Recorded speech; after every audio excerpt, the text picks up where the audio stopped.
नहीं बहुत अच्छी चल रही होगी। बिल्कुल बिल्कुल सीमा जी, आ गए हम। आपको इंतज़ार करना पड़ा, इसके लिए हम क्षमा प्रार्थी हैं। तो अब हम आगे हैं। तो कल जब अपनी लास्ट बात हुई थी तो अपन ने कहा था कि अपना टॉपिक है, नमस्ते नमस्ते विनीता जी, अपना टॉपिक है वो रहेगा बलवाड़ा। कौन सा टॉपिक रहेगा? बलवाड़ा टॉपिक रहेगा। आज अपन कोशिश करेंगे कि बल वाले टॉपिक के अधिकांश क्वेश्चन है वो अपन कवर करते हुए चले और इस टॉपिक को आज ही कंप्लीट करने का प्रयास अपन करेंगे। तो चले शुरू करते हैं। सुशीला जी गुड इवनिंग, गुड इवनिंग। तो अपन बात करते हैं बल वाले टॉपिक में अपने पहले क्वेश्चन की ओर। अपना पहला क्वेश्चन दे रखा है, बल वह कारक है जो वस्तु की स्थिति में परिवर्तन कर देता है, वस्तु की गति में परिवर्तन कर देता है, वस्तु की गति की दिशा में परिवर्तन कर देता है और वस्तु के आकार या आकृति में परिवर्तन कर सकता है। तो इसका राइट आंसर क्या हो जाएगा? बल के द्वारा अपन क्या क्या कर सकते हैं? तो देखो बिल्कुल ये राइट कर सकते हैं। स्थिति में परिवर्तन कर सकता है, रुकी हुई चीज को चलाना, चलती हुई चीज को रोकना। गति में परिवर्तन कर सकता है, अगर स्पीड अधिक है तो उसको कम कर सकता है, कम है तो उसको ज्यादा कर सकता है। फिर गति की दिशा में अगर अपन मोड़ लेते हैं तो गति की दिशा में परिवर्तन हो जाएगा। और अगर मान लो कहीं अगर एक्सीडेंट वगैरह भी हो गया बल के कारण तो उसके आकार और आकृति में भी क्या हो जाएगा? चेंज हो जाएगा। तो राइट स्टेटमेंट कौन से हो जाएंगे? चारों के चारों स्टेटमेंट है वो अपने क्या हो जाएंगे? राइट हो जाएंगे। चारों के चारों स्टेटमेंट है वो क्या है? सही है। नेक्स्ट क्वेश्चन अपना क्या कह रहा है? अपने को राइट स्टेटमेंट पहचानना है। सत्य कथन कौन सा है? सत्य कथन कौन सा है? पहला पॉइंट दे रखा है बल सदिश राशि है जिसमें परिमाण के साथ दिशा भी होती है। बल एक सदिश राशि होती है जिसमें परिमाण के साथ दिशा भी होती है और वस्तु की गति के लिए असंतुलित बलों का होना आवश्यक है। तो अपन बात करें कौन सा सत्य है इन दोनों में से? बल एक सदिश राशि है और जिसके साथ में, अच्छा मुकेश जी बहुत बढ़िया। अब देखो अपन शुरू से चलते हैं। शुरू से अपन बात करें विस्थापन। विस्थापन कैसी राशि है? विस्थापन सदिश राशि है। विस्थापन से क्या बनेगा? वेग बनेगा। वेग भी कैसी राशि है? सदिश राशि है। वेग से क्या बनेगा? त्वरण बनेगा। त्वरण भी कैसी राशि है? त्वरण भी सदिश राशि है। त्वरण से क्या बनेगा? बल बनेगा। बल भी कैसी राशि है? सदिश राशि। ये चारों की चारों कैसी राशियां है? सदिश राशि है। कैसी राशियां है? सदिश राशि है। चारों की चारों कैसी राशियां है? सदिश राशि है। सदिश राशि है। और जब त्वरण से क्या बन जाएगा? बल बन जाएगा। और बल भी कैसा हो गया? सदिश हो गया। अब देखो इतना ध्यान रखना कि जो भी सदिश राशियां होती है वो क्या होती है? उनके साथ में क्या होता है? परिमाण प्लस दिशा। और दूसरी चीज क्या होती है? ऋणात्मक हो सकती है, धनात्मक हो सकती है, वह शून्य हो सकती है। तीनों चीजों में हो सकती है। बहुत बढ़िया, बहुत बढ़िया। आंसर क्या आ रहा है अपने पास में? ऑप्शन सी, ए और बी दोनों। देखो अगर बराबर बल लग गए ना तो क्या होगा? वस्तु है जहां की तहीं रह जाएगी, वस्तु में बिल्कुल भी गति नहीं होगी। लेकिन अगर एक तरफ का बल ज्यादा है तो उससे अपने पास में क्या हो जाएगा? वस्तु गति करने लग जाएगी। जिस तरफ का बल ज्यादा होगा उस तरफ वस्तु की गति हो जाएगी। अगला क्वेश्चन अपने को दे रखा है कि अपने को बल के मात्रक बताने हैं और उनके साथ में उनकी पद्धतियां दे रखी है। तीनों पद्धतियां दे रखी है। तो पहली तो बात करें तो एसआई पद्धति को अपन क्या बोल देते हैं? एमकेएस पद्धति बोल देते हैं। दूसरी सीजीएस पद्धति, तीसरी एफपीएस पद्धति। और इधर बल के दे रखे हैं मात्रक। तो एसआई मात्रक की बात करें तो एसआई मात्रक क्या हो जाएगा? न्यूटन हो जाएगा। क्या हो जाएगा? न्यूटन। CGS अगर मात्रक की बात करें तो वो क्या हो जाएगा, डाइन हो जाएगा, और FPS की बात करें तो क्या हो जाएगा, पाउंडल हो जाएगा। MKS, CGS और FPS तीन पद्धतियां हैं मात्रकों की। तो अगर अपन बात करें तो इसमें तो अपन क्या दर्शाते हैं, मीटर, ये अपन क्या क्या दर्शाते हैं, दूरी को। यहां पर क्या दर्शाते हैं, द्रव्यमान को, द्रव्यमान को इसमें किलोग्राम में। और एक क्या दर्शाते हैं, समय, तो समय को किस में दर्शाते हैं, सेकंड में। इसमें क्या हो जाएगा, सेंटीमीटर में दर्शाएंगे दूरी को। और यहाँ पर किस में दर्शाएंगे, ग्राम में। और यहाँ पर किस में, सेकंड में। यहाँ पर किस में दर्शाएंगे, फुट में। और यहाँ पर किस में बताएंगे, पाउंड में। और यहाँ पर क्या आ जाएगा, सेकंड आ जाएगा। ये तीन पद्धतियां हैं जिनके आधार पर अपन दूरी, द्रव्यमान और समय को बताते हैं। तो इनमें अपन बात करें तो अपना क्या हो जाएगा, पहले में तीसरा आ रहा है, तो देखो ये दो तो अपने आप डायरेक्ट हो गए। दूसरे के अंदर क्या आ रहा है, बी आ रहा है, तो ये अपना राइट आंसर हो गया। ऑप्शन सेकंड है वो क्या हो गया, राइट आंसर हो गया। मुकेश यादव, बहुत बढ़िया बहुत बढ़िया। अपना राइट आंसर कौन सा हो गया, सेकंड वाला। अब देखो इसके बाद में अपना प्रश्न है कि अगर अपने पास में कंघी है और अपन ने सूखे बालों में उसको रगड़ने के पश्चात कागज के टुकड़ों पर कंघी का चिपकना है, वो किसका उदाहरण हो जाएगा, विष्णु प्रजापत हेलो, तो वो है किसका उदाहरण हो जाएगा। तो देखना कि अगर अपन बात करते हैं ना तो इसमें क्या चाहिए, चुंबक होनी चाहिए। इसमें तो क्या होनी चाहिए, चुंबक होनी चाहिए। तो चुंबक तो अपने पास में नहीं है। पेशीय बल मांसपेशियों द्वारा लगेगा। ओम प्रकाश, बिल्कुल बिल्कुल, गुड इवनिंग। पेशीय बल है ये किस में लगेगा, मांसपेशियों से। लेकिन यहां तो बात किसकी हो रही है, कंघी की हो रही है। गुरुत्वाकर्षण बल क्या लगेगा, किसी ग्रह के लिए लगेगा। तो कौन सा हो जाएगा, स्थिर विद्युत बल। ध्यान रखना, जब भी किसी चीज को, विष्णु प्रजापत राम राम राम राम, तो जब भी किसी चीज को रुकी हुई चीज है और उसके कारण उसमें अगर विद्युत प्रवाहित हो रहा है तो वो कौन किसका उदाहरण हो जाएगा, स्थिर विद्युत बल का। कई बार आपने देखा होगा कि अपन क्या करते हैं, कंबल है, कंबल को जैसे ही अपन हिलाते हैं तो उसमें चिंगारियां जैसी निकलती है, वो भी किसका उदाहरण हो जाएगा, स्थिर विद्युत बल का।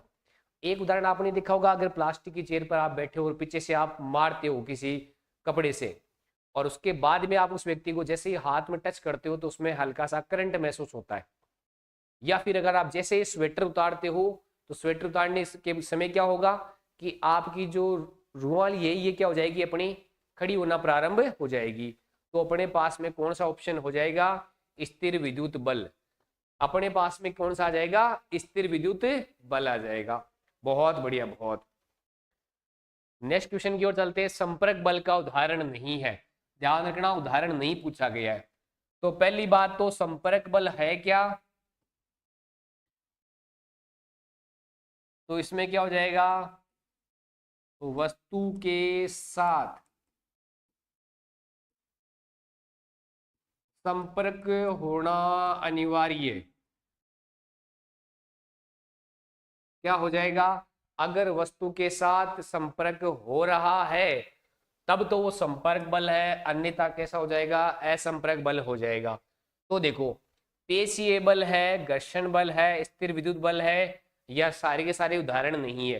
तो देखो ये तो किसका है, ये तो संपर्क का उदाहरण है, क्योंकि पेशियों से अगर अपन किसी भी चीज को उठा रहे हैं तो उससे अपना हाथ लग रहा है, तो उसका मतलब क्या है कि ये तो पेशीय। घर्षण बल होगा तो घर्षण भी बिल्कुल संपर्क में आ जाएगा, घर्षण भी किस में आ जाएगा, संपर्क में आ जाएगा। लेकिन स्थिर विद्युत है वो कैसा हो जाएगा, असंपर्क हो जाएगा भाई। असंपर्क कैसे हो जाएगा, तो उसमें क्या रहेगा कि कंघी है वो थोड़ी सी दूर रहेगी, कंघी है वो क्या रहेगी, थोड़ी सी दूर रहेगी, तब भी क्या हो जाएगा, ये जो कागज के टुकड़े उस पर चिपक जाएंगे। आप जब भी अगर स्वेटर उतारते हो तो क्या हो जाएगा, अपने जो रोम है वो खड़े हो जाते हैं ऊपर से ही, तो उसमें क्या हो जाएगा, संपर्क नहीं होता है, संपर्क होने से पहले ही वो क्या होता है, बल कार्य करने लग जाता है। तो हो जाएगा ऑप्शन सी है वो क्या हो जाएगा अपना राइट आंसर हो जाएगा। इसके बाद में अपने को घर्षण बल दे रखा है, घर्षण बल के बारे में गलत कथन बताना है। कौन सा कथन बताना है? गलत कथन बताना है कि गलत कौन सा होगा। तो देखो, घर्षण बल संपर्क सत्तों की सापेक्ष गति का विरोध करता है, बिल्कुल सत्य हो जाएगा। अगर गति हो रही है तो गति का विरोध करने वाला बल ही कौन सा बल होता है? घर्षण बल होता है। ये बिल्कुल राइट स्टेटमेंट है। इसके बाद में दूसरा देखें, घर्षण बल संपर्क सतहों के विपरीत दिशा में कार्य करता है। ये भी क्या हो जाएगा? बिल्कुल राइट स्टेटमेंट अपने पास में हो जाएगा। घर्षण बल होता है वो गति का विरोध भी करता है और गति की विपरीत दिशा में भी काम करता है। तो इसमें क्या हो जाएगा? ऑप्शन सी है वो अपना राइट आंसर हो जाएगा। बिल्कुल बिल्कुल, हाँ किसी ने नहीं देखा भाई। अगला प्रश्न बहुत ही बेहतरीन प्रश्न है, अपने को राइट स्टेटमेंट बताना है कि इसमें से सत्य कौन सा है। 4 प्रकार के घर्षण के दे रखे हैं, अपने को ये बताना है कि कौन सा घर्षण सबसे ज्यादा होता है, कौन सा सबसे कम होता है। तो अगर आपने हल्का सा भी घर्षण बल पढ़ा होगा तो आप ये देख पाओगे कि जो लोटनी घर्षण होता है ना वो सबसे कम होता है। लोटनी घर्षण क्या होता है? सबसे कम। और स्थितिक घर्षण क्या होता है? सर्वाधिक। क्या होता है? सर्वाधिक। स्थितिक घर्षण होता है वो तो सर्वाधिक होता है और लोटनी घर्षण सबसे कम होता है। तो देखो यहां पर तो लोटनी घर्षण को सबसे ज्यादा बता रखा है, तो इसका मतलब ये वाला तो गलत हो गया। यहां पर भी लोटनी घर्षण को सबसे ज्यादा बता रखा है, तब तो ये वाला तो गलत हो गया। ये दो तो अपने पास में सीधे सीधे गलत हो गए। फिर देखना, स्थितिक घर्षण सर्वाधिक होता है। अपने पास में क्या होता है? जो स्थितिक है वो तो है सर्वाधिक और जो लोटनी है वो क्या है? सबसे कम। अब देखो बीच में अपने पास में दो चीजें आ रही है कि कौन सा होगा। तो ध्यान रखना, अगर अपन सर्पिलाकार सर्प के जैसे चलते हैं तो अपने को ज्यादा घर्षण बल लगाना पड़ता है, ज्यादा अपने को बल लगाना पड़ता है। तो इसका मतलब है घर्षण बल से छोटा कौन सा हो जाएगा?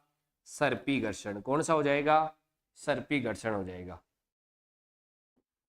और उससे छोटा कौन सा हो जाएगा? अपना गतिक घर्षण। और गतिक घर्षण के बाद में छोटा कौन सा हो जाएगा? लोटनी घर्षण। तो अपना राइट आंसर है वो कौन सा हो जाएगा? ऑप्शन बी है वो अपना राइट आंसर हो जाएगा। ऑप्शन बी है वो अपना राइट आंसर हो जाएगा। बहुत बढ़िया, ऑप्शन बी है वो क्या हो जाएगा? ध्यान रखना, लोटनी घर्षण तो सबसे कम होता है। लोटनी घर्षण तो सबसे कम होता है। बिल्कुल बिल्कुल, लोटनी घर्षण तो सबसे कम होता है। बिल्कुल समझ गए इस चीज को। चलते हैं नेक्स्ट क्वेश्चन की ओर। नेक्स्ट क्वेश्चन अपना क्या कह रहा है? चिकनी सतह पर चलना कठिन क्यों होता है? अगर अपने को चिकनी सतह वाला या चिकना पृष्ठ दे रखा है तो उस पर चलना कम क्यों होता है? तो अपने को सीधा सा पता है कि जड़त्व का तो कोई रोल है ही नहीं, तो ये तो इसमें इंपॉर्टेंट है ही नहीं। घर्षण अपना इंपॉर्टेंट है, तो क्या हो जाएगा? इस पे घर्षण कम होता है। ध्यान रखना, चिकना सतह है तो अपने दो ध्यान रखना, अगर चिकनी सतह है तो उसका क्या हो जाएगा? घर्षण कम हो जाएगा। और खुरदरी सतह है वहां पर क्या हो जाएगा? घर्षण अधिक हो जाएगा। समझ पा रहे हो इस चीज को? तो इसका मतलब अपना राइट ऑप्शन है वो कौन सा हो जाएगा? सी वाला अपना राइट ऑप्शन हो जाएगा। बहुत बढ़िया बहुत बढ़िया। अगला देखो, अब अपन ने क्या किया? घर्षण बल के बारे में बात कर लिया, स्थिर विद्युत बल के बारे में बात कर लिया। अब अपन बात करते हैं किसके बारे में? गुरुत्वाकर्षण बल के बारे में। गुरुत्वाकर्षण बल क्या होता है?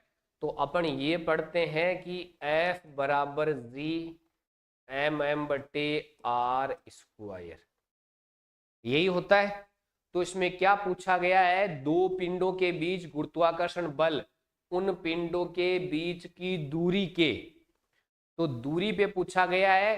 तो देखो दूरी ये रही, तो क्या हो जाएगा, एफ समानुपाती, एक तो होता है कैपिटल एम स्मॉल एम, द्रव्यमान के तो गुणनफल के समानुपाती होता है, और जो दूरी होती है उसके स्क्वायर के व्युत्क्रमानुपाती होता है। दूरी के क्या होता है, स्क्वायर के व्युत्क्रमानुपाती। तो क्या हो जाएगा, देखो समानुपाती तो होता ही नहीं है, तो समानुपाती वाले तो गलत हो गए। व्युत्क्रमानुपाती होता है लेकिन किसके होता है, वर्ग के। तो क्या हो जाएगा अपना ऑप्शन 2 है, वो क्या हो जाएगा अपना, बिल्कुल बिल्कुल, बहुत बढ़िया रीना, बहुत बढ़िया। इसके बाद में चलते हैं गुरुत्वीय बल के बारे में, अपने को गलत कथन बताना है कि इनमें से कौन सा स्टेटमेंट है जो गुरुत्वीय बल के बारे में गलत बता रखा है। तो देखो ये केंद्रीय बल है, बिल्कुल सही है। ये तो केंद्रीय बल क्या होता है, जो मेनली केंद्र की ओर ही लगते हैं, वो बल अपने पास में कौन से हो जाएंगे, केंद्रीय बल हो जाएंगे। ये भी सत्य है। ये बल कैसा है, संरक्षी बल है, बिल्कुल सत्य है। देखो अपन दो चीज देखते हैं, केंद्रीय बल, केंद्रीय बल क्या लगता है, मुख्यतः केंद्र की ओर। किसकी ओर लगते हैं, मुख्यतः केंद्र की ओर। उसके अलावा अपने पास में दो प्रकृति आती है, संरक्षी और असंरक्षी।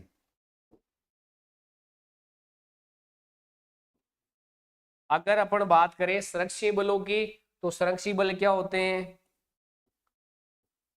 पथ पर निर्भर नहीं होते, और जो असंरक्षी बल होते हैं वो क्या होते हैं, पथ पर निर्भर होते हैं। जैसे घर्षण बल, यानी घर्षण निर्भर करेगा कि पथ किस प्रकार का है।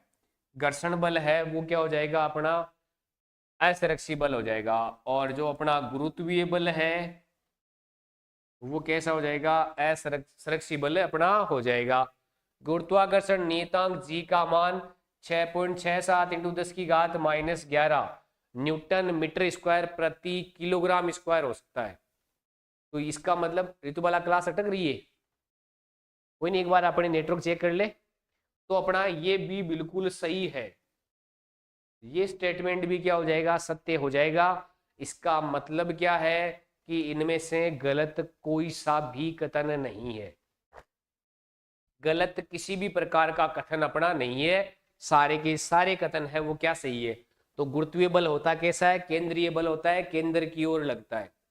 जो पथ पर निर्भर नहीं करते वो संरक्षी होते हैं। तो ये पथ पर निर्भर नहीं करता, किसी भी प्रकार का पथ है उस पे ये एक समान कार्य करता है, इसलिए ये संरक्षी बल है।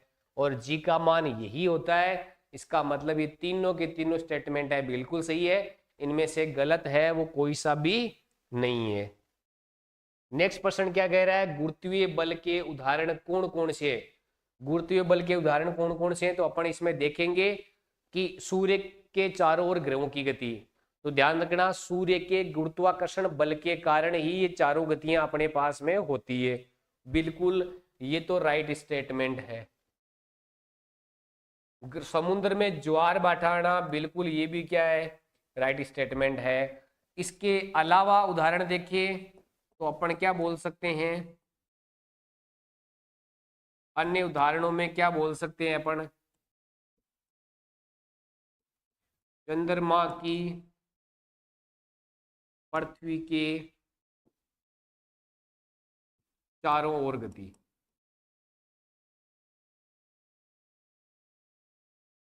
दूसरा क्या हो जाएगा, हमारा पृथ्वी के साथ बंधे रहना। ध्यान रखना, पृथ्वी अपन गोलाकार रूप में मानते हैं, तो गोलाकार रूप में होने के बाद भी जब पृथ्वी अपना घूर्णन करती है तब भी अपन अपने स्थान को नहीं छोड़ पाते हैं। इसका मतलब अपन किसके साथ जुड़े हुए हैं, पृथ्वी के गुरुत्वाकर्षण बल के साथ में अपन जुड़े हुए हैं। तो इसका मतलब इसमें गुरुत्वीय बल के उदाहरण पूछा गया था, तो फर्स्ट और सेकंड दोनों के दोनों है वो क्या हो जाएंगे, उदाहरण हो जाएंगे। की ओर। अगला क्वेश्चन अपना क्या कह रहा है, एक वस्तु का द्रव्यमान पृथ्वी पर 10 किलोग्राम है तो चंद्रमा की सतह पर द्रव्यमान कितना होगा, इसका आंसर आपको देना है।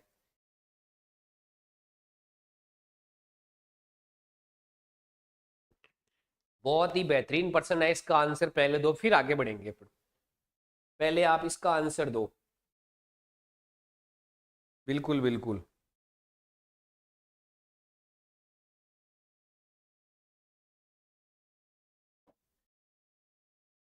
मुकेश का आ रहा है ए, रिन बी, ओ वाह। डी भी आ रहा है सुनने, वाह। रीना का आ रहा है 12 में सी। रितु बाला का आ रहा है ए, बिल्कुल। विनीता का डी भी आ रहा है।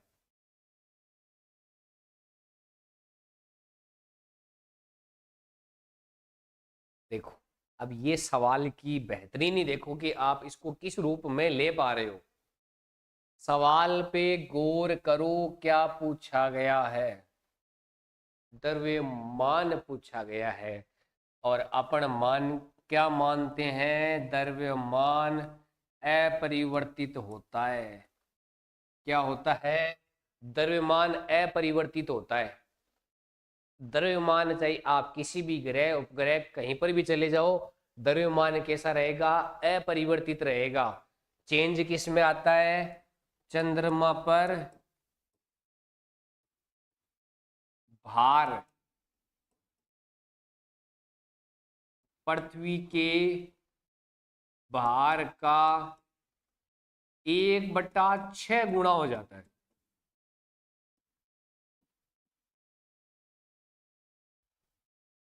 तो अगर आपका भार पूछा होता ना, या द्रव्यमान की जगह भार पूछा होता कि भार क्या है, 10 न्यूटन है पृथ्वी पर। पृथ्वी पर भार अगर 10 न्यूटन है ना, तो चंद्रमा पर भार क्या हो जाएगा, 1.67 न्यूटन हो जाएगा चंद्रमा पर भार। लेकिन द्रव्यमान है, द्रव्यमान चेंज नहीं होगा। बिल्कुल बिल्कुल, केवल किस में चेंज आएगा, भार में चेंज आ जाएगा। और यहाँ पर क्या दे रखा था, द्रव्यमान दे रखा था। तो द्रव्यमान को चाहे चंद्रमा नहीं कहीं पर भी ले जाओ, द्रव्यमान अपरिवर्तित रहेगा। तो आंसर कितना हो जाएगा, 10 किलोग्राम हो जाएगा। ध्यान रखना, अगर भार का दे रखा है तभी ही इसको चेंज करना है, अन्यथा चेंज नहीं करना है। अगला प्रश्न है, गुरुत्वीय त्वरण जी का मान अधिकतम कहां पर होता है। कौन सी जगह पर, अनंत पर अधिकतम होता है, ध्रुवों पर अधिकतम होता है, केंद्र पर अधिकतम होता है, या भूमध्य रेखा पर अधिकतम होता है। तो देखो भाई, अपन बात करें केंद्र पर क्या होता है, शून्य होता है। अनंत पर बात करें, अनंत पर कैसा होता है, शून्य होता है। भूमध्य रेखा पर बात करें तो कैसा होता है, न्यूनतम होता है। ध्रुवों पर बात करें तो क्या होता है, अधिकतम होता है। अब इसके अलावा 2-3 पॉइंट और देख लो। अपन बात करें ध्रुवों से भूमध्य रेखा की ओर जाने पर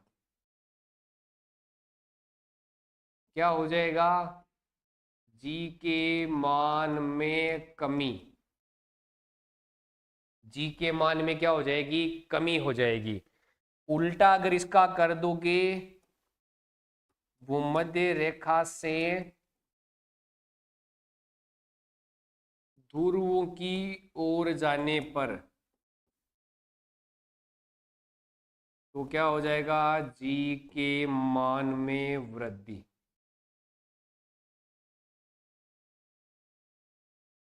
जी के मान में क्या हो जाएगी, वृद्धि हो जाएगी। दो चीजें आ गई। तीसरा, पृथ्वी सतह से दूर जाने पर क्या हो जाएगा, जी के मान में कमी। जी के मान में क्या हो गई, कमी।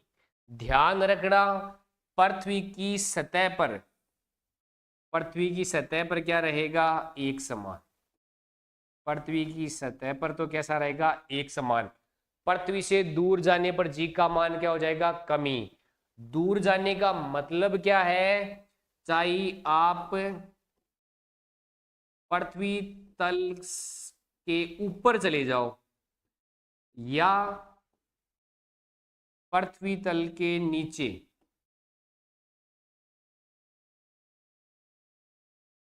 दोनों तरफ कहीं पर भी जाओ, जी के मान में क्या आ जाएगी, अपने पास में कमी आ जाएगी। जी के मान में क्या आ जाएगी, कमी। कब, दूर जाने पर। अगर पृथ्वी सतह है तो एक समान रहेगा, भूमध्य रेखा से ध्रुवों की ओर जाएंगे तो जी के मान में वृद्धि होगी, और ध्रुवों से भूमध्य रेखा की ओर आएंगे तो जी के मान में क्या हो जाएगी, कमी हो जाएगी। समझ में आ गया। तो इसका मतलब अपने को सर्वाधिक कहां पर हो जाएगा, ध्रुवों पर सर्वाधिक हो जाएगा। चलिए नेक्स्ट क्वेश्चन की ओर।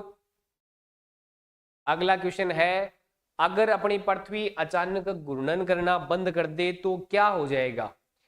अपनी पृथ्वी अगर घूर्णन करना बंद कर देना तो देखो, अगर अपन पृथ्वी की बात करें, अगर इनको अपन पोल मान लें तो ये तो कौन सा हो जाएगा, नॉर्थ पोल, और ये कौन सा हो जाएगा, साउथ पोल हो जाएगा। कौन सा हो जाएगा, साउथ पोल हो जाएगा। और अपन इसको क्या मान लेते हैं, भूमध्य रेखा।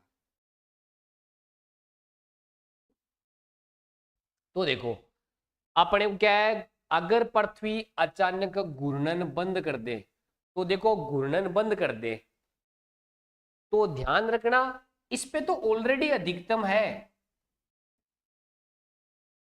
पहले से ही अधिकतम है, पहले से ही क्या है, अधिकतम है। तो कोई चेंज नहीं,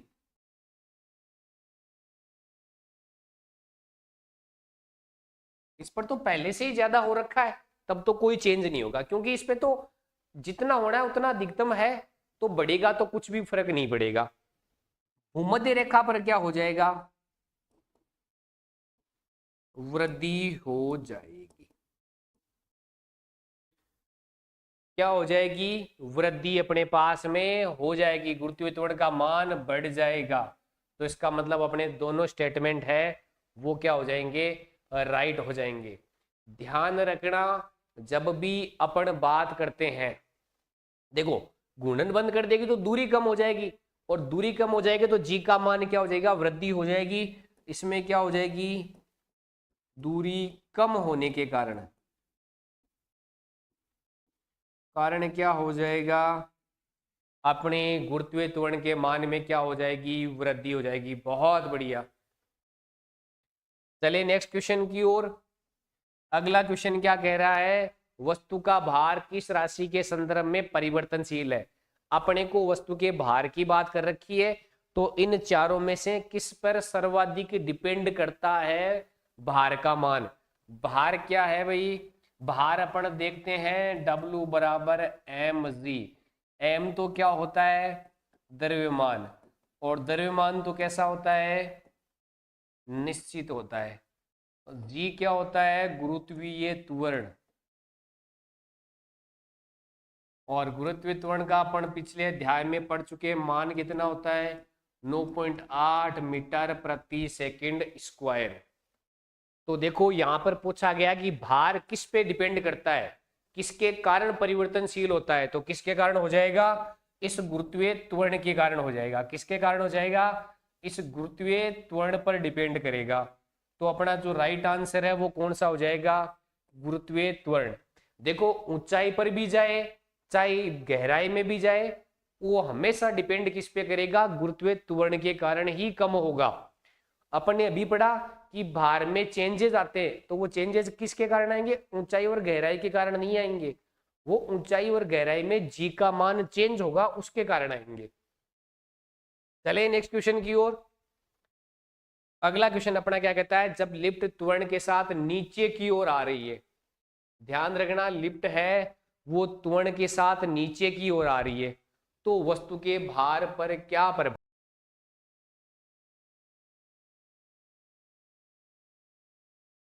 वस्तु का भार बढ़ जाएगा, कम हो जाएगा, जीरो हो जाएगा, है जैसा का जैसा रहेगा। तो ध्यान रखना, अपन जब भी भार अपरिवर्तन की बात करते हैं, अपरिवर्तन कब है, जब क्या है, लिफ्ट विराम अवस्था में है।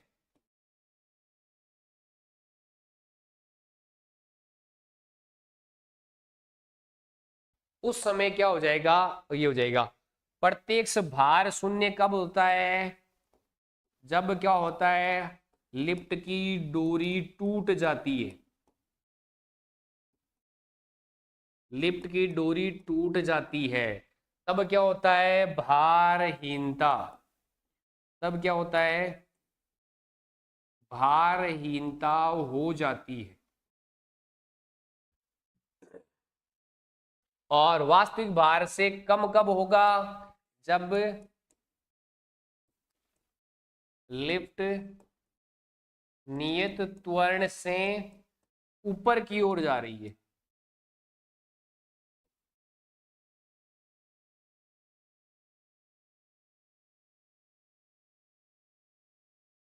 और कब हो जाएगा, जब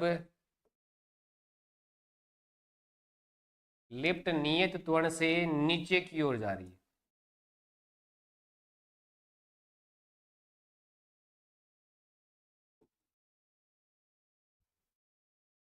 बिल्कुल बिल्कुल बिल्कुल। चले फिर इससे क्या हो जाएगा, वास्तविक भार से क्या हो जाएगा, ज्यादा हो जाएगा, जब लिफ्ट कहाँ जा रही है, नीचे की ओर जा रही है। समझ गए, बिल्कुल बिल्कुल, इस बार अगली बार सही हो जाएगा। चारों स्टेटमेंट क्लियर हो गए। जीरो कब हो जाता है, जब लिफ्ट की डोरी टूट जाती है तब जीरो हो जाता है। लिफ्ट अपनी विराम अवस्था में रहे फिर, या फिर एक समान चाल से जब चल रही है तब भी क्या है, प्रत्यक्ष भार बिना किसी चेंज के रह जाएगा। भार में कमी और भार में वृद्धि कब होती है। अगला प्रश्न है, कृत्रिम उपग्रह में भारहीनता। ध्यान रखना, सबसे पहले तो भारहीनता होती किसमें है, कृत्रिम उपग्रह में। अपने पास बात करें प्राकृतिक उपग्रह, और दूसरा कौन सा हो जाएगा, कृत्रिम उपग्रह। तो अपन प्राकृतिक उपग्रह की बात करें, यहां पर क्या होता है, गुरुत्वीय त्वरण विद्यमान होता है, तो भारहीनता नहीं होती है।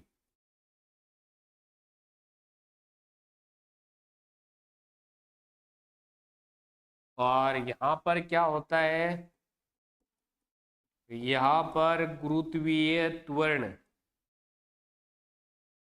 नगण्य होता है। क्या होता है, नगण्य होता है, जिससे क्या होता है,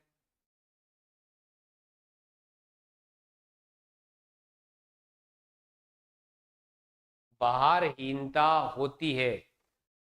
जब भी अपन बात करें प्राकृतिक उपग्रह है, प्राकृतिक उपग्रह पे क्या होता है, अपने पास में गुरुत्वीय त्वरण पाया जाता है, जिसके कारण भारहीनता नहीं होती है। लेकिन कृत्रिम उपग्रह होता है ना, वहां पर गुरुत्वीय त्वरण नगण्य होता है, इसके कारण क्या हो जाएगा, वहां पर भारहीनता होती है। तो ध्यान रखना, यहाँ पर क्या हो जाएगा, कृत्रिम उपग्रह में देखो अनंत गुरुत्वाकर्षण होता है, अनंत तो होता तो फिर तो भारहीनता होती ही नहीं, नगण्य गुरुत्वाकर्षण जरूर होता है, तो ये राइट हो जाएगा। तो कौन सा हो जाएगा, केवल और केवल ऑप्शन 2 है वो राइट हो जाएगा। बहुत बढ़िया। 16 में सी, हाँ 16 में सी था, 17 में क्या हो जाएगा, बी हो जाएगा। अगला प्रश्न है अपना, भारहीनता की स्थिति में प्रतिक्रिया बल पर क्या प्रभाव पड़ता है।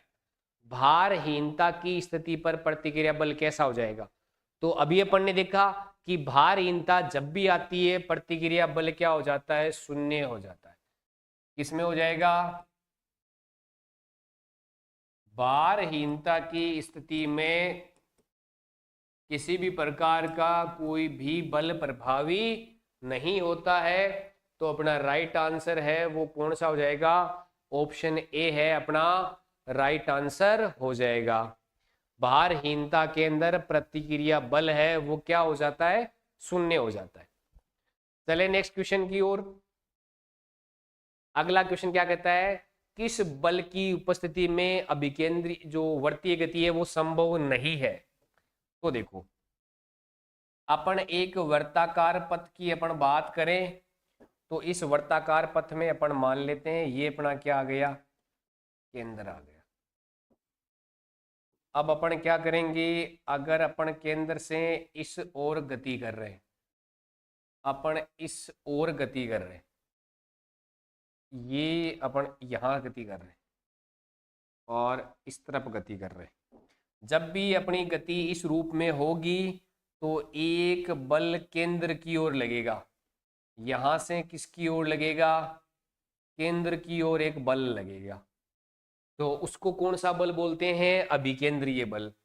तो अभी अपन बात करें अभिकेंद्रीय बल की। अभिकेंद्रीय बल पहली बात तो क्या लगता है, केंद्र की ओर। किसकी ओर लगता है, केंद्र की ओर। दूसरा अभिकेंद्रीय बल होता है ना वो गति की दिशा के लंबवत होता है। देखो गति की दिशा अगर ऐसे है तो ये लंबवत हो गया, गति की दिशा ऐसे है तो ये लंबवत हो गया। तो क्या हो जाएगा, गति की दिशा के लंबवत, गति की दिशा के कैसा होता है, लंबवत। तीसरा अपने पास में क्या हो जाएगा, वर्तीय गति के लिए जरूरी। क्या हो जाएगा, वर्तीय गति अपने को करवानी है तो अपना अभिकेंद्रीय बल है वो होना जरूरी हो जाएगा। अब देखो एक बल अपने पास में ऐसा भी होता है जो बल क्या होता है, केंद्र से बाहर की ओर होता है। केंद्र से बाहर की ओर वो कौन सा होता है, वो होता है अपना अपकेंद्रीय बल। तो क्या हो जाएगा, केंद्र से परिधि की ओर, किसकी ओर हो जाएगा, केंद्र से परिधि की ओर हो जाएगा। क्या करेगा, अभिकेंद्रीय बल को नियंत्रित करेगा या संतुलित करेगा। अभिकेंद्रीय बल को संतुलित करने का काम कौन करता है, अपकेंद्रीय बल करता है। अच्छा तीसरा कैसा होगा, काल्पनिक होगा। वास्तव में अवेलेबल है या नहीं है इसकी कोई नहीं है, लेकिन जो अपना अभिकेंद्रीय बल है वो कैसा होगा, वास्तविक होगा। तो अपने को पूछा है कि कौन सा बल ऐसा है जिसके कारण वर्तीय गति पॉसिबल होती है, तो वो अपना कौन सा हो जाएगा, अभिकेंद्रीय बल हो जाएगा। अभिकेंद्रीय बल केंद्र की ओर लगता है, गति की दिशा के लंबवत हमेशा होता है, वर्तीय गति के लिए जरूरी होता है और वास्तव में ये बल लगता है। इसके बिना वर्तीय गति नहीं होती। इसको ही नियंत्रित करने वाला काल्पनिक बल कौन सा होता है, अपकेंद्रीय बल होता है, परिधि की ओर लगता है और इसको क्या करेगा, संतुलित करेगा। तो राइट आंसर कौन सा हो जाएगा, ऑप्शन ए राइट आंसर हो जाएगा।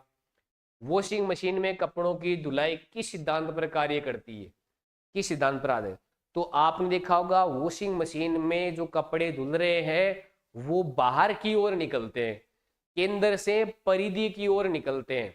तो जब भी चीज केंद्र से परिधि की ओर जाएगी, अभी अपन ने बात की अभिकेंद्र बल की, क्या हो जाएगा, केंद्र से, अच्छा अभिकेंद्रीय तो क्या हो जाएगा, केंद्र की ओर हो जाएगा, और ये क्या हो जाएगा, केंद्र से परिधि की ओर।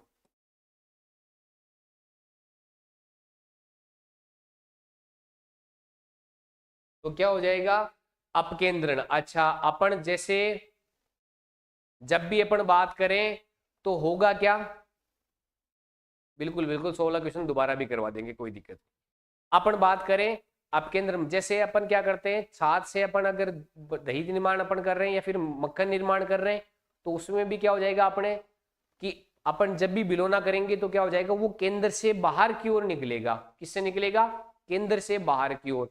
और केंद्र से परिधि की ओर लगने वाला बल कौन सा हो जाएगा, अपकेंद्रण। और वॉशिंग मशीन में भी क्या है, यही सिद्धांत काम करता है कि कपड़ों की धुलाई के दौरान क्या होते हैं, केंद्र से बाहर परिधि की ओर बल लगता है, तो वो केंद्रण बल हो जाएगा। इसके बाद में है नियत चाल से चल रहे मेरी गो राउंड झूले पर सवारी करने वाले बालक की गति कैसी होगी। अब देखना अपन यहां से बिल्कुल बिल्कुल अब केंद्रीय, अब यहां से समझ लो, इस सवाल को अगर आपने समझ लिया तो आपको वर्तीय गति हमेशा के लिए समझ में आ जाएगी। देखो अपने पास में क्या होता है, सामान्यतः एक समान चाल पर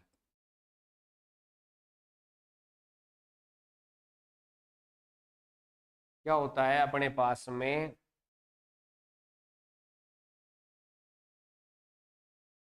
त्वरण का मान क्या होता है, शून्य होता है। त्वरण का मान क्या होता है, शून्य होता है। लेकिन जब भी अपन वृत्तीय गति की बात करते हैं तो वृत्तीय गति में समझना, एक को अपन क्या लिखते हैं, त्वरण। कुल त्वरण होता है वो क्या होता है, रेखीय त्वरण, या फिर त्रिज्यीय बोल सकते हैं इसको।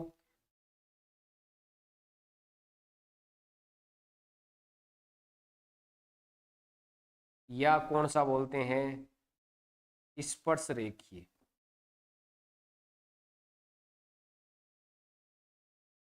इसके स्क्वायर और साथ में स्क्वायर होता है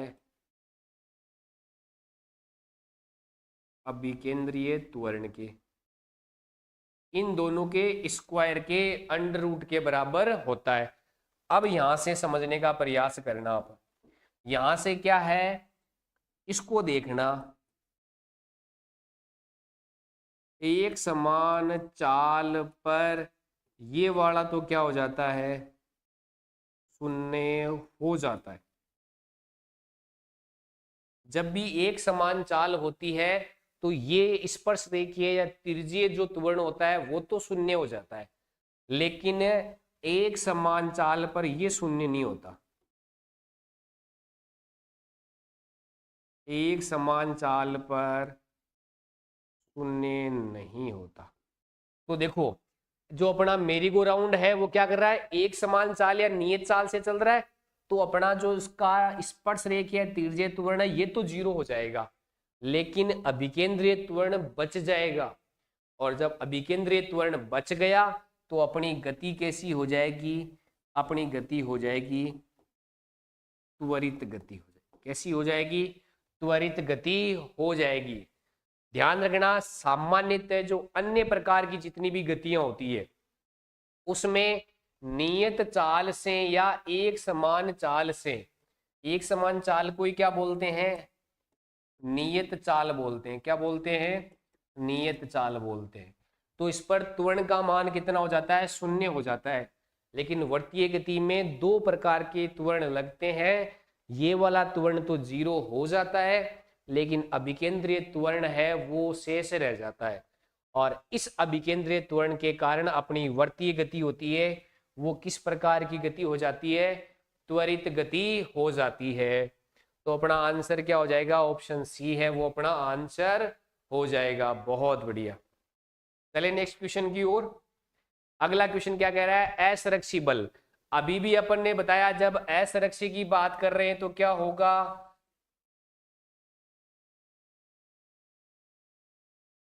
पथ पर निर्भर करेगा। और पथ पर निर्भर कौन सा करता है, घर्षण बल निर्भर करता है, क्योंकि गुरुत्वीय बल है ये तो कैसा है, संरक्षी है। ये अभी अभी पढ़ गया है कि गुरुत्वीय बल कैसा है, संरक्षी है। और विद्युत चुंबकीय बल है ये भी कैसा है, संरक्षी है, क्योंकि ये भी पथ पर निर्भर नहीं करता। असंरक्षी कौन सा हो जाएगा, घर्षण बल हो जाएगा। कौन सा हो जाएगा, घर्षण बल, असंरक्षी हो जाएगा। क्योंकि असंरक्षी बल क्या करता है, पथ पर निर्भर होता है, और जो संरक्षी बल होता है वो क्या होता है, पथ पर निर्भर नहीं होता है। हो जाएगा। तो इससे असुरक्षित का उदाहरण पूछा है तो क्या हो जाएगा, घर्षण बल है वो क्या हो जाएगा अपना राइट आंसर हो जाएगा। बहुत बढ़िया बहुत बढ़िया। चलते हैं अपन नेक्स्ट क्वेश्चन की ओर। अगला क्या रहा है, प्रकृति में मूलभूत जो बल है उसमें सबसे प्रबल बल कौन सा होता है।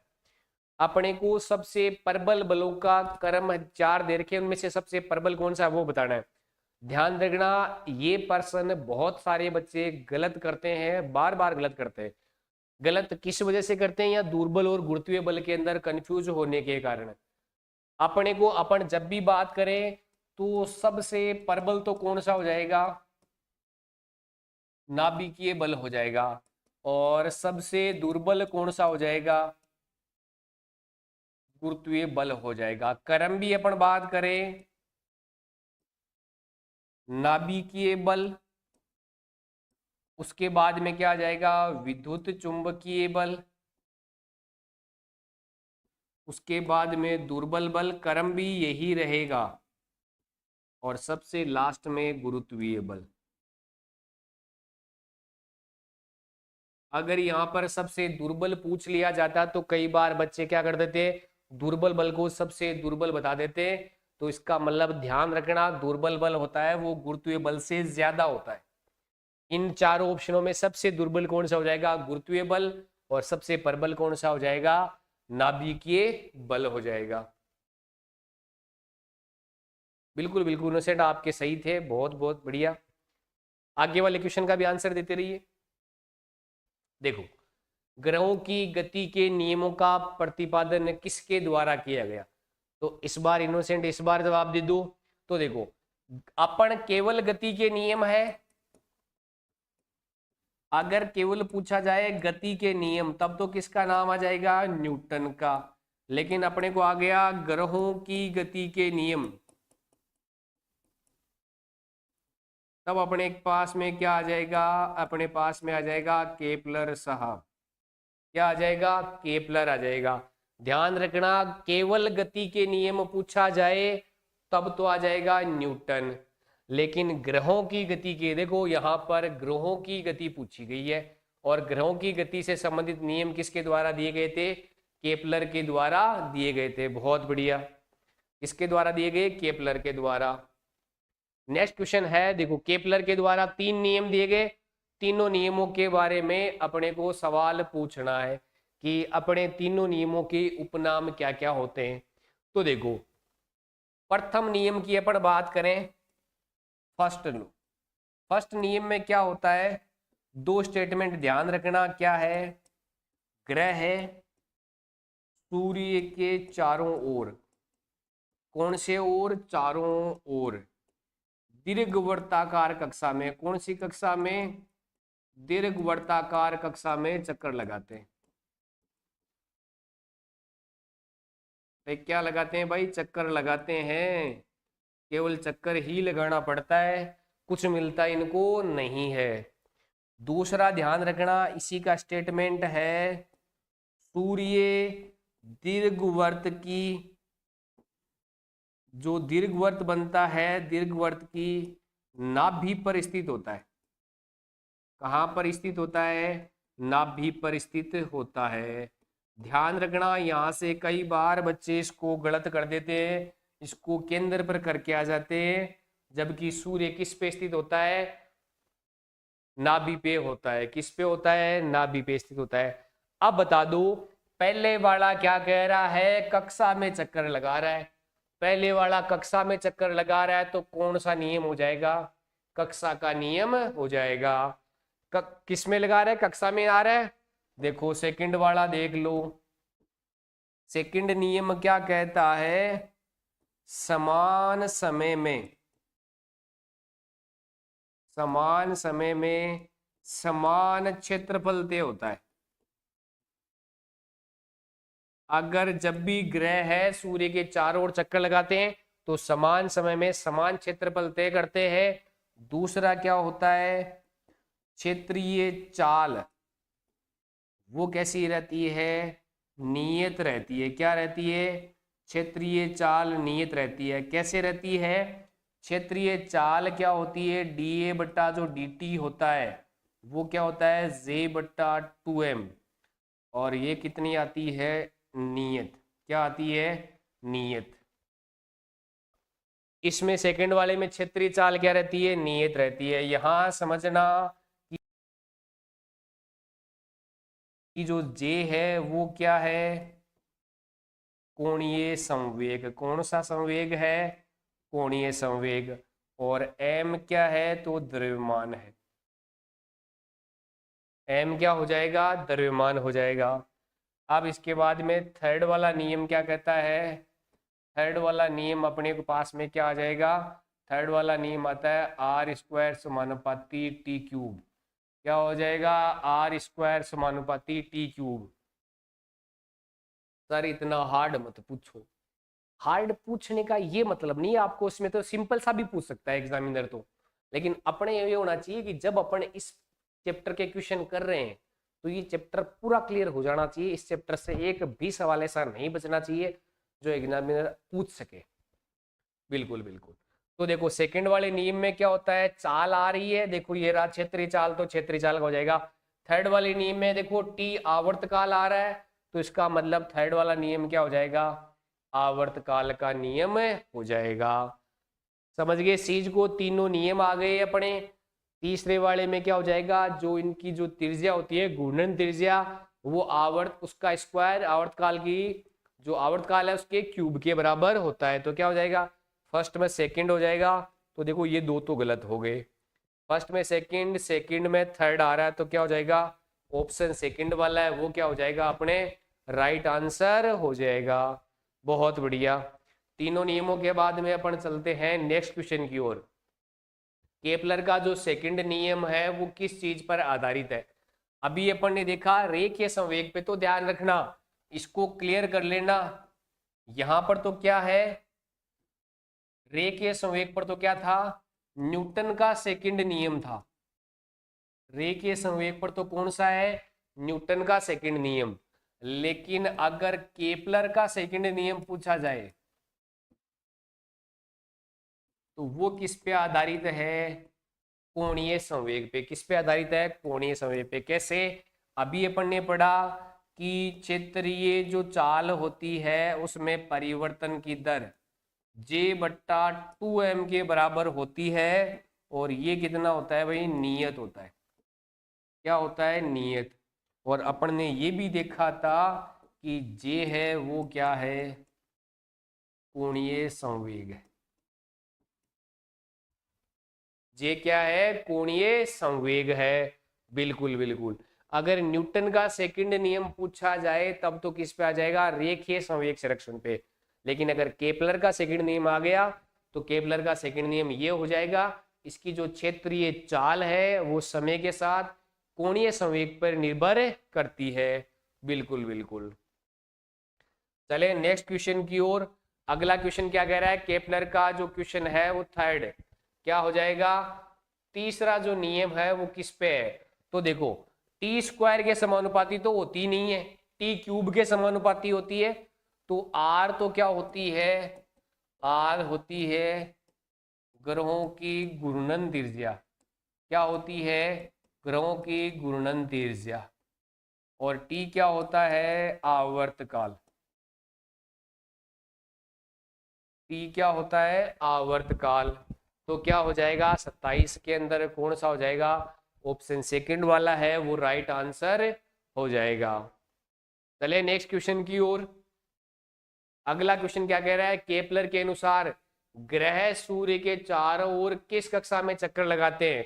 तो पहली बात तो ये कौन सा नियम था ये फर्स्ट नियम था। कौन सी नियम में ये बात थी उसके फर्स्ट नियम में। और कौन सी कक्षा में चक्कर लगाते हैं दीर्घवृत्ताकार कक्षा में चक्कर लगाते हैं। कौन सी कक्षा में लगाते हैं दीर्घवृत्ताकार। और सूर्य कहां पर होता है तो सूर्य नाभि पर होता है। कहां पर होता है नाभि पर स्थित होता है।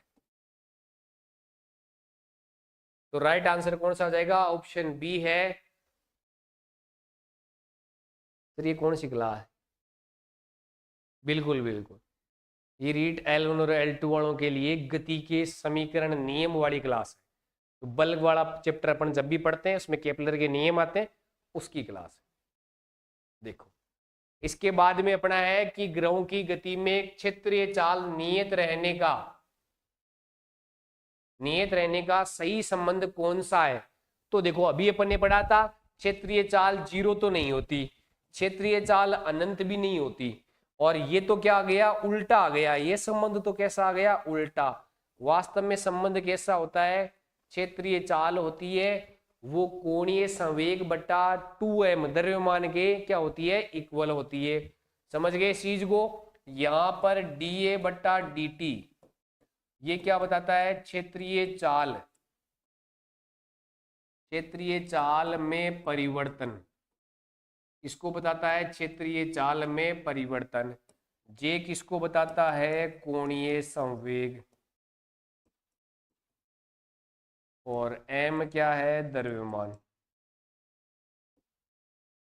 तो अपने पास में कौन सा आ जाएगा, dA बटा dt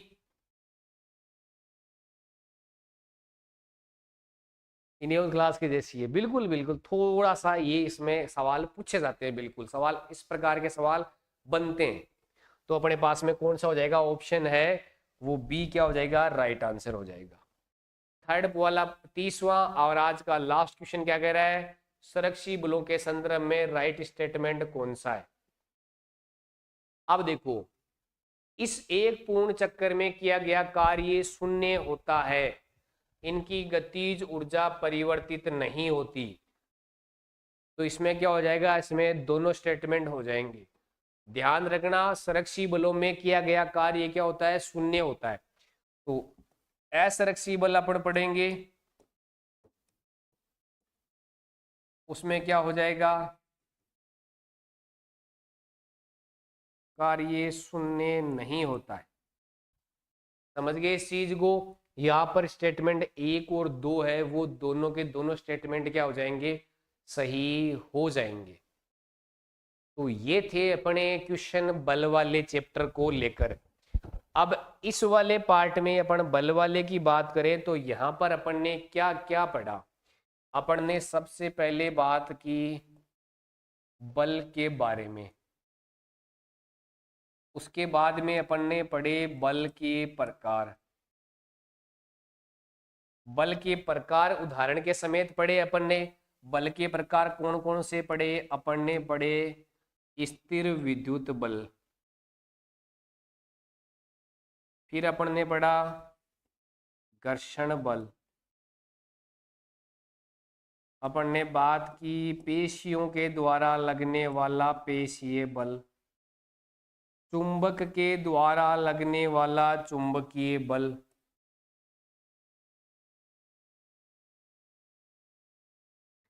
और इसके अलावा अपन ने बात की गुरुत्वीय बल की। गुरुत्वीय बल के अलावा अपन ने क्या क्या पढ़ा, अपन ने पढ़ा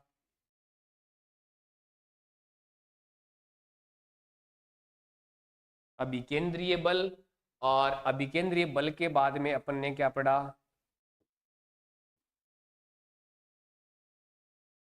अपकेंद्रीय बल पढ़ा। और इसमें अपन ने दो चीजें और देख ली कि अपन ने इन बलों को किस रूप में भी बांट लिया, संरक्षी और असंरक्षी के रूप में भी अपन ने बलों को बांट के अपन ने क्या किया, अपन ने पढ़ लिया। इसके बाद में अपन ने लास्ट पॉइंट क्या पढ़ा, अपन ने पढ़ा केपलर के नियम। ये चीजें अपन ने आज की क्लास में डिस्कस की।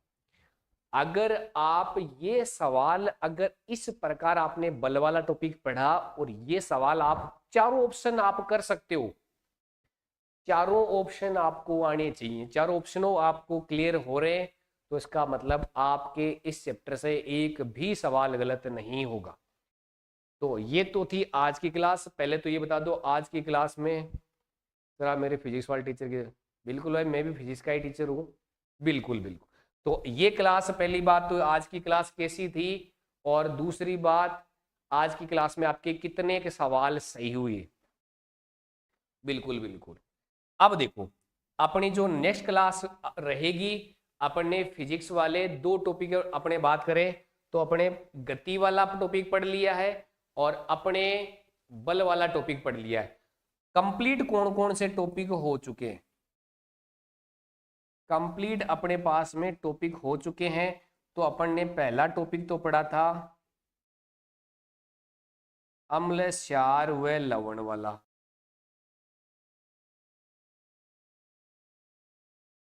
ये टॉपिक हो गया। दूसरा अपन ने पढ़ा तत्व, यौगिक व मिश्रण वाला। और इसी के साथ में अपन ने पढ़ा भौतिक व रासायनिक परिवर्तन।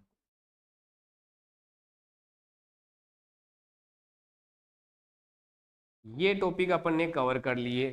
फिजिक्स के अंदर अपन ने गति वाला व गति के नियम, ये टॉपिक अपन कल कर चुके।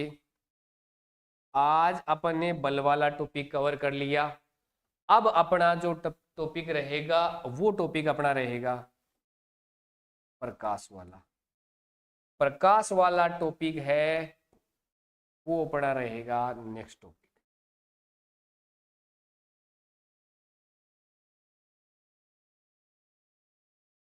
नेक्स्ट टॉपिक अपना कौन सा रहेगा? प्रकाश वाला रहेगा। अपने को ध्यान रखना, कल आप जब भी पढ़ के आओ तब कौन सा टॉपिक पढ़ के आओगे? प्रकाश वाला टॉपिक क्लियर करके आओगे। अगर आप एक बार प्रकाश वाले टॉपिक को रीडिंग करके आ जाते हो तो कल अपने होने वाले क्लास के अधिकांश क्वेश्चन आपसे हो पाएंगे और आपको बहुत बेहतरीन कॉन्फिडेंस आ जाएगा कि आप इस एग्जाम को आसानी से क्रैक कर सकते हो। तो आज की क्लास में इतना ही। आज की क्लास के लिए बहुत बहुत धन्यवाद। मिलते हैं कल की क्लास में। धन्यवाद।